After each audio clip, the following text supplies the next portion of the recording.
Hi everyone!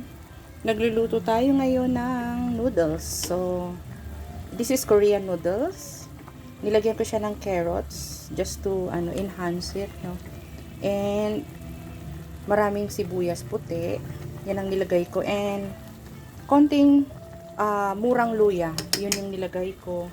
And of course, yung niyan, alam mo yung pampalasa niya, hindi ko yan inubos kasi I am not really into that, 'di ba? So ito, lagyan ko siya ng cabbage. Ganyan ako pagka kagaya ngayon na medyo malamig, alam mo 'yun. Pero alam nyo, hugasan nyo ng maayos ang mga cabbage. Anuhin nyo yan. Isa-isahin nyo yung pearl leaves niya sa gripo. Kasi grabe ang chemical na nilalagay pag nabili natin sa grocery. Since itong gulay ko na to this is not organic. Nabili ko lang sa store. Ganyan ginagawa ko. Hugasan ko siya sa gripo ng talaga. Maayos na maayos. Ayan. So, yan. Ano lang natin yan. Eh, naglagay ako ng siomai pala dyan. Kasi this will be my food.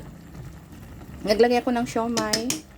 And, of course, mayroon akong basta noodles lang ito na that I really wanna eat now.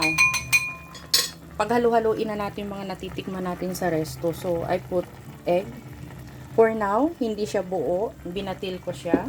O, diba? Ayan. That's it.